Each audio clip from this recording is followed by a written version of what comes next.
Alex, and today we're doing a Q&A video. A lot of you guys have sent a lot of questions, so we're going to answer them today. Yeah, it was really good questions. Okay. My biggest tip is to get out of your comfort zone because personally, I'm very shy. I am an introvert, and I feel like if I didn't take the chances that I did, I would never have had what I have today. You know, so get out of your comfort zone, try out different styles in fashion, try out your different, beauty trends.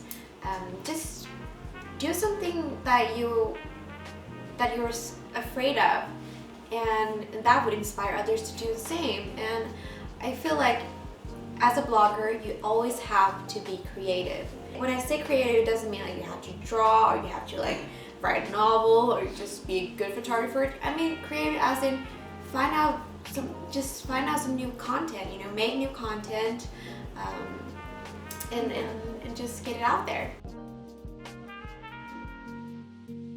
I think we still have a lot to gain, but I know a lot of bloggers who started out last year, 6 months ago, who are doing really well right now. So I think it just really know what you're passionate, and it doesn't matter if you're laid out or if you think that the blogger world is too saturated. Like, you can literally start today and make it big tomorrow. If that's what you want, that's what you're gonna get. So when Hasumi and I first announced our old blog, Giggles and Dimples, we pre-published around 5 different posts so that our viewers would have something to look at when we announce it on Instagram.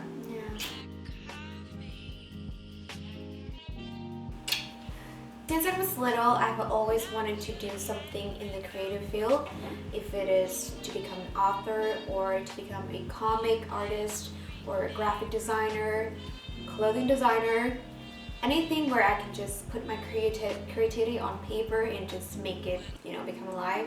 That has always been my dream.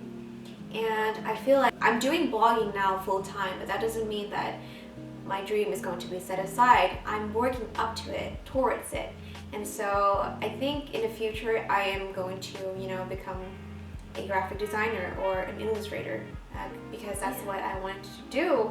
And blogging is also a #1 priority for me. And so I gotta find out somehow how I can just, make it become part of the blog as well.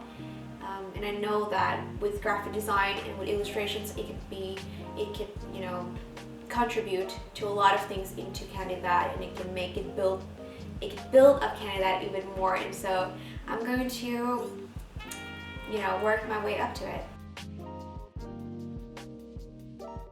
We decided to relaunch our blog over to a magazine because, first of all, Giggles and Dimples was something that we came up with for when we were just 18 and 19 years old. It was such a very sweet name, and it was very long.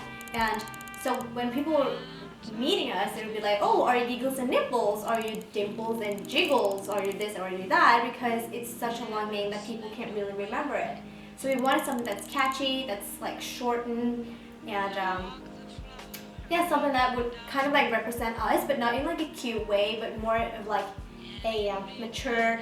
We came up with Candidad because the word itself, it has such a meaning behind it.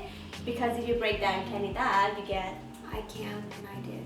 Yes, and that really means that you're not just talking the talk, you're actually doing something about it. So that was the first motivation behind it, and then the other motivation behind it was that we don't feel like we're a typical blogger. We don't really blog, from an everyday kind of perspective, but more weekly. And the content has never been about us. It's more what we do, what our tips and inspirations, how we can inspire you as a reader, because obviously we're all friends here, and we wanted to create a community, a platform where we can share ideas, and then in the long run, that is no longer going to be about us, but about the reader, and kind of a magazine lookbook kind of feel to it. We kind of wanted to have that vision of who we want to be, and how the girl or the guy, the millennial that is reading a blog, wants to feel. And like many others, we just saw an opportunity, and I think that what candidates want to envision is that you have to go out of your comfort zone, do what you want, what is your passion, and really go for it, because there's not many people that actually do because they're afraid. And when we started the vlogging, I mean, we didn't even tell anyone that we had a vlog because we were so like shy about it and couldn't really own up to it. But you never know how far you're gonna get until you actually throw yourself out there. So that's kind of what made its relaunch. Yes, I am studying in Australia. I'm doing my bachelor. I'm studying international business. If you're gonna go back to the Lily part, that's not my name.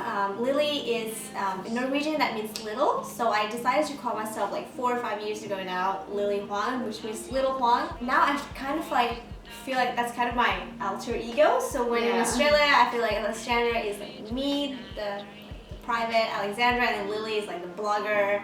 I mean, in the beginning, I was like, that's so rude. Like, you don't even know my name. Like, how can you call yourself?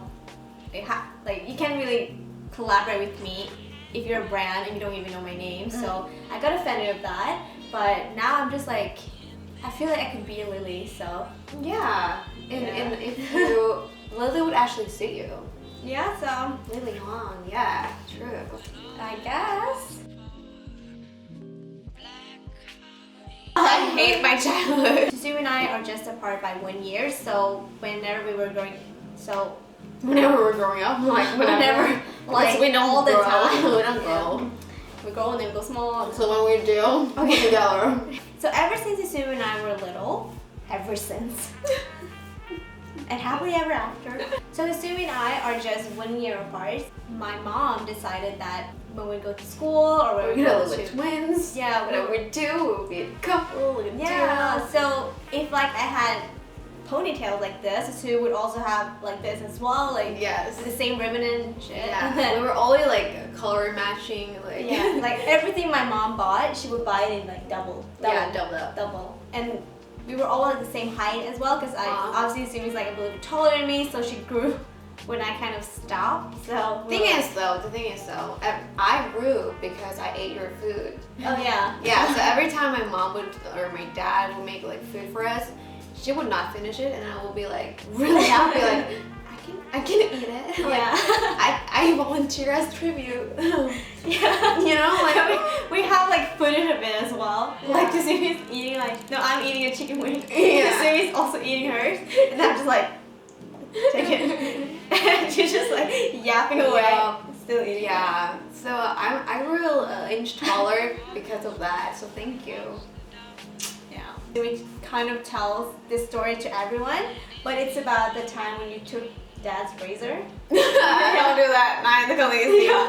Okay, I'll tell it. Nine the cookies. So basically, what happened was that when Susan was little, she saw Dad always use his razor blade, and he would like shave his face. So one beautiful day, Susan decided that, oh wait, I'm gonna try it out as well. So, and I don't know how old you were, but like I was 4 years old or something. Yeah, I think it was 4. yeah, she was like, ooh, a razor blade. Oh. And I was like, yeah. So basically, she did it. What happened was like blood pouring out, or yeah, I was like, shit. No, I did not say shit, but I was like, oh, I fucked it up real bad, Dad. Like, you know that kind of story that if you cut your hairs, a baby's hair, when it's like an infant, then it grows. And it goes older. And the same with like eyelashes. We cut the eyelashes when it's like a baby, and the way it grows up and it has like longer eyelashes. Like, do you remember when we were little and then we had like this 2-story bed, and then you decided that I was sleeping on the down one. And you were, yeah, she slept. Yeah, she slept on the bottom. And you were on the top. And then yeah. one day you decided that, oh, like you can fly or something. And then you would like fall down with the pillow covers, and you would fall down, and you like climb up again and like fall down again. I didn't fall out, like I jumped.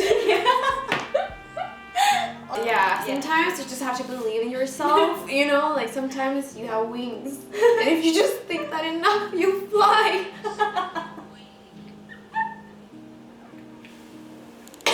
is, was it always your dream to start vlogging?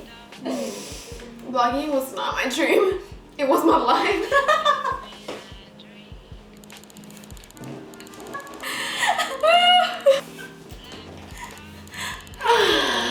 Vlogging wasn't our dream to start with. I think it would.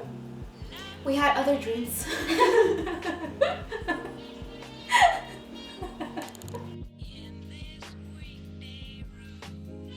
Well, when I was little, I had a lot of dreams and goals, and it could be like to become an actress or to become a model or to become this and that.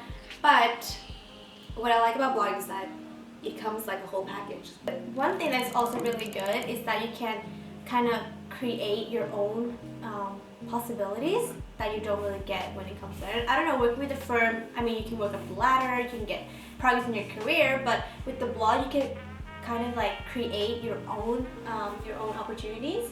Yeah. So that was it for our part 1 of this Q&A. Make sure to follow along because in a couple of days, part 2 will land.